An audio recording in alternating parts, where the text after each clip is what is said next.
On July 10, at the ASEAN Foreign Ministers meeting in Malaysia, Chinese Foreign Minister Wang Yi extended an unprecedented invitation to Vietnamese Deputy Prime Minister Binh Thanh Son, expressing China's support for Vietnam's early accession to the Shanghai Cooperation Organization (SCO). This marks the first time China has issued such an invitation to a Southeast Asian nation, and Vietnam was the sole recipient. China extends SCO invitation to Vietnam amidst U.S. tariff pressure. At present, Vietnam is reeling from the double-edged tariffs imposed by the Trump administration, a 20% domestic tariff on Vietnamese goods, and an additional 40% punitive tariff on goods transshipped through Vietnam. These measures directly impact Vietnam's exports to the U.S., which account for roughly 30% of its GDP. In this critical moment, Foreign Minister Wang Yi's offer in Kuala Lumpur to support Vietnam's entry into the SCO opens a crucial window for Hanoi.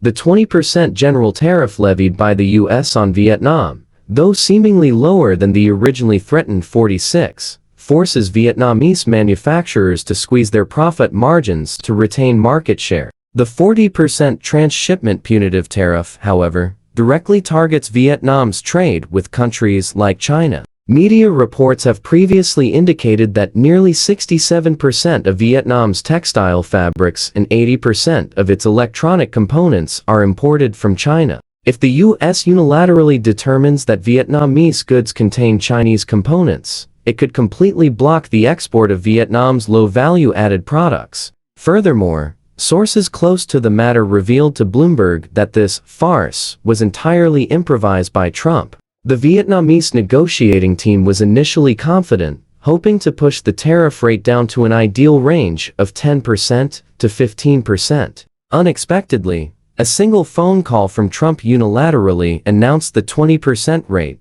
catching the Vietnamese side off guard. Privately, Hanoi's high-level officials were both shocked and angered, but publicly, they had to maintain a facade of composure, with official media collectively feigning ignorance. This "dare not to speak out" attitude perfectly embodies the reality of being a fish on the chopping block. After compelling Hanoi to comply, the Trump administration simultaneously pressured countries like India, Thailand, and Malaysia, intending to replicate the Vietnam model. The U.S. also announced that it was close to reaching agreements with other Southeast Asian nations, including Cambodia. In this context, to offset the pressure of U.S. tariffs, Southeast Asian countries can only consider banding together and engaging in closer economic and trade cooperation with China and other regional partners. For Vietnam, joining the SCO would be a crucial step in strengthening cooperation with regional countries.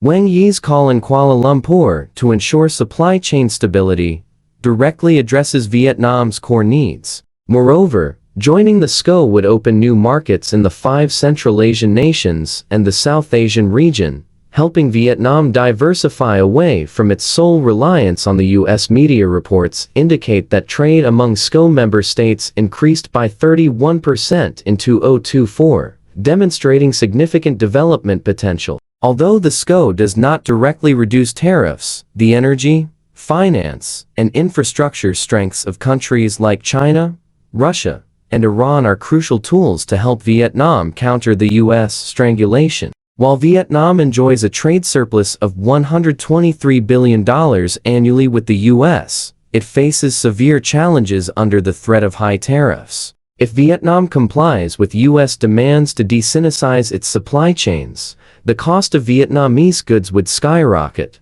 many supply chains would break, and it would completely lose market competitiveness. Furthermore, the U.S.'s zero-tariff dumping clauses demand that Vietnam fully open its market to key U.S. agricultural products and aircraft, making it even harder for Vietnam to maintain its trade surplus with the U.S. If Vietnam were to assist the U.S. in its tariff dispute with China, China's Ministry of Commerce has already drawn a clear red line.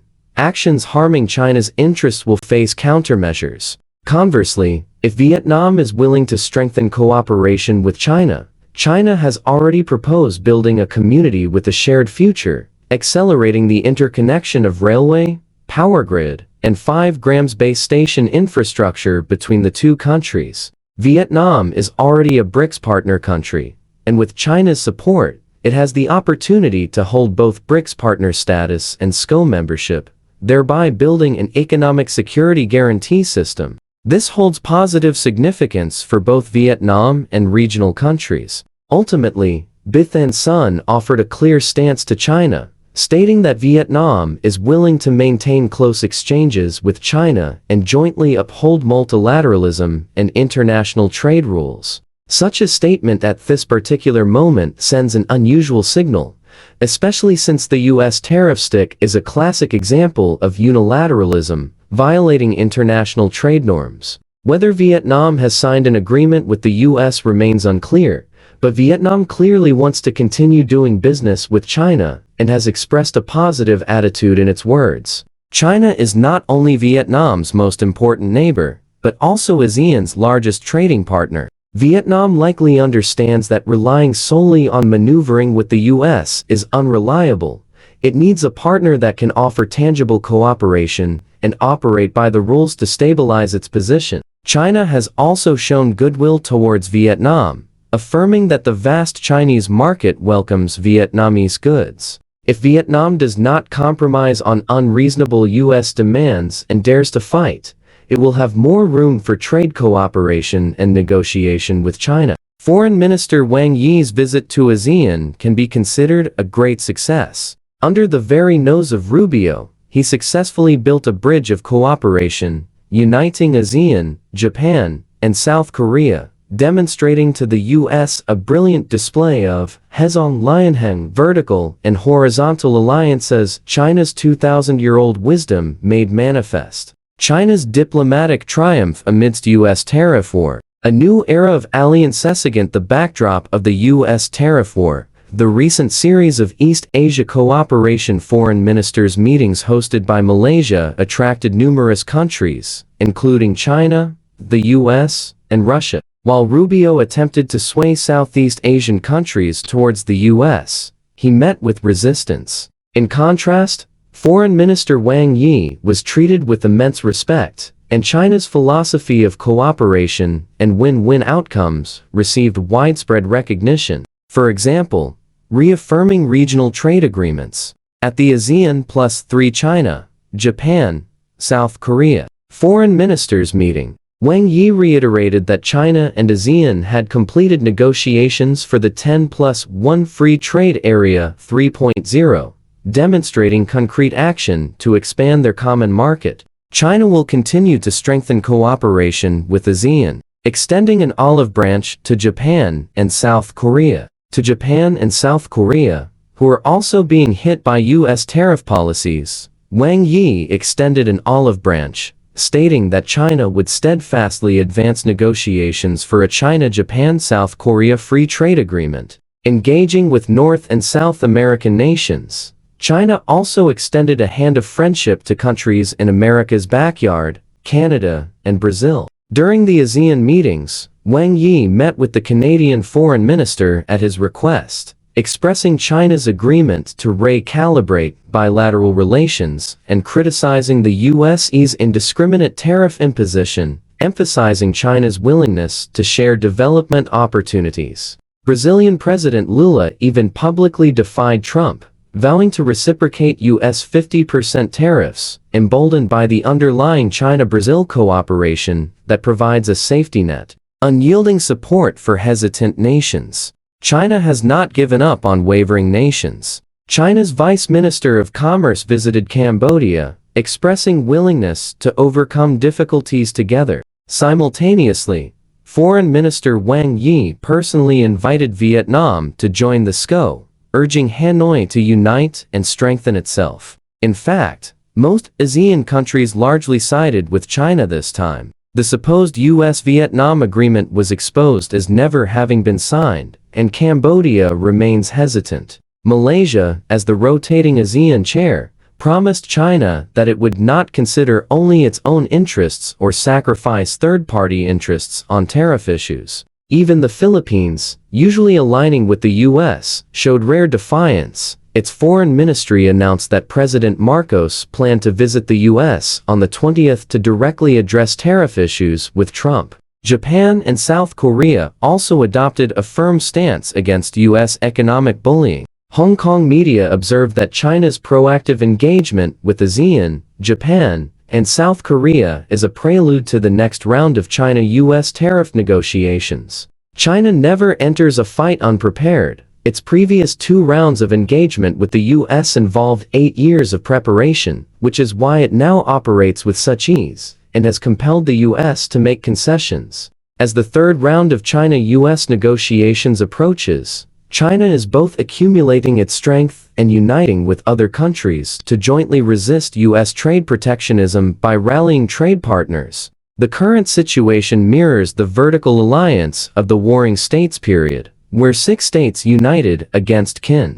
Nearly 2,000 years later, China is uniting all possible forces to launch a counterattack against the U.S. This not only reenacts the ancient alliance strategy, but also reflects the changed international landscape, where the U.S. is no longer a sole superpower, and China and other economies are rapidly rising. When the U.S. tries to isolate China through trade, China dismantles these alliances, orchestrating a horizontal alliance. Trump's tariff team has invited China to continue talks, and China has accepted, but in a way the U.S. least expected, by uniting numerous countries to meet the U.S. challenge with a new posture. Wang Rengsen's visit and the broader context of U.S.-China relations. When Jensen Huang visited China, he delivered good news. Trump lifted restrictions on selling H-20 chips to China. U.S. media hailed it as a major victory for Huang. But was it truly Huang's lobbying alone that prompted Trump's concession on chip restrictions? During the ASEAN foreign ministers meeting, the Chinese and U.S. foreign ministers met. According to both sides' readouts, the 1-hour closed-door meeting had a much better atmosphere than outsiders anticipated. This was also the first direct contact between Chinese and U.S. foreign ministers since the Trump administration returned to the White House. Rubio's signals after the meeting were also optimistic, stating to the media that it was not a negotiation, but a positive and constructive discussion, which the U.S. side was very satisfied with. Perhaps receiving this positive signal, a distinguished American guest swiftly arrived in China after the foreign ministers' meeting. On July 14, NVIDIA CEO Jensen Huang arrived in China. During his visit, he was not only expected to meet with several senior Chinese officials, but also to attend the China International Supply Chain Expo in Beijing.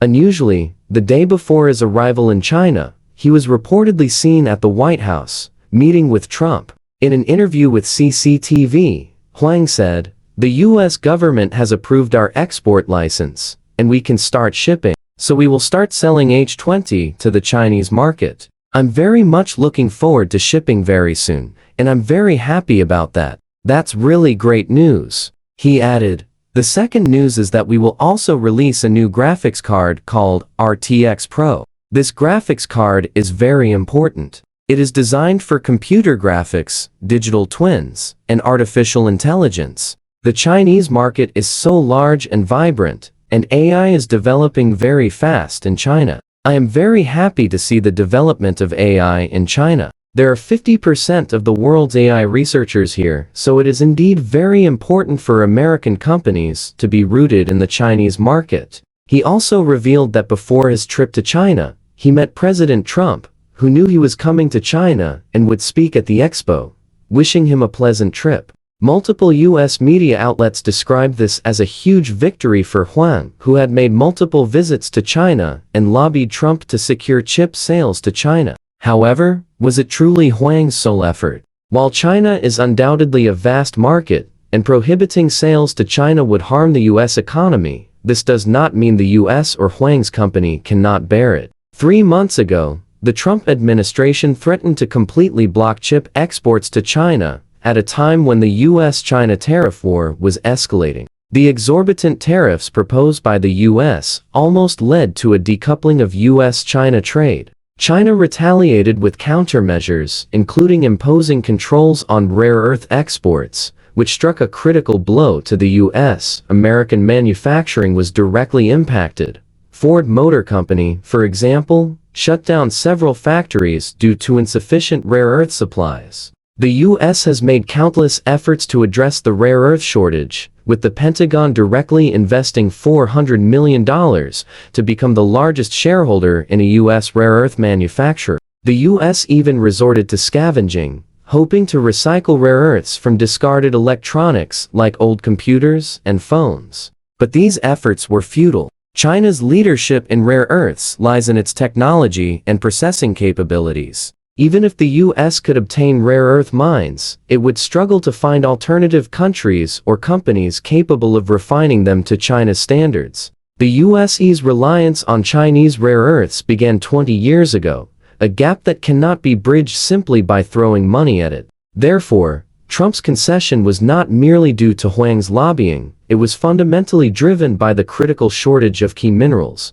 forcing the U.S. to yield to China. China has approved some export licenses, but the U.S. still lacks sufficient quantities and remains in a state of tension. China is highly likely to further tighten its grip on this critical leverage if U.S.-China relations deteriorate. Without rare earths, U.S. chip production cannot function normally, and the U.S. would be unable to compete in the highly competitive AI and new energy industries. According to Lianhe Xiaobo, Trump also plans to invest $70 billion in AI and energy projects, covering new data centers, power expansion, grid infrastructure upgrades, and AI training. However, without rare earths, these industries would remain confined to plans, unable to materialize. During the last London talks, the U.S. expressed willingness to make some technological concessions. Trump also stated that chips were not part of the negotiations, but he lifted restrictions on engine ethanol and EDA tools, while still complaining about insufficient rare earths.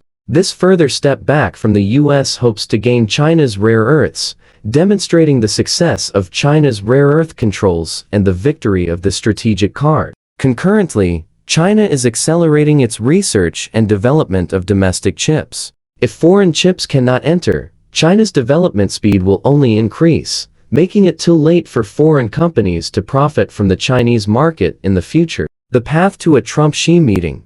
Navigating complex U.S.-China relations. Both Rubio's meeting with Foreign Minister Wang Yi and Jensen Huang's visit with a message from Trump collectively outline the possibility of a Trump visit to China. Firstly, the meeting between the Chinese and U.S. foreign ministers marks a significant thaw in high-level interactions, signaling multiple positive developments. One is the re-establishment of U.S.-China dialogue mechanisms. This meeting was the first formal encounter between top Chinese and U.S. officials since Trump's return to the White House in January, signifying a substantive restoration of diplomatic channels after periods of tech warfare and tariff friction. Both sides agreed to strengthen communication and dialogue across various fields and levels, laying a foundation for a potential presidential summit. Furthermore, despite disagreements on trade and the Taiwan issue, both sides focused on managing differences and exploring areas of cooperation. Rubio explicitly stated that trade was not the focus of the talks, instead discussing less sensitive issues like climate change and public health, demonstrating a pragmatic and sincere attitude towards cooperation. This strategy of seeking common ground while reserving differences creates political space for a potential Trump visit to China. More importantly, in an interview after the meeting, Rubio explicitly revealed that Trump has been invited to visit China, and both presidents hope to hold a meeting, with China and the U.S. working to confirm a date.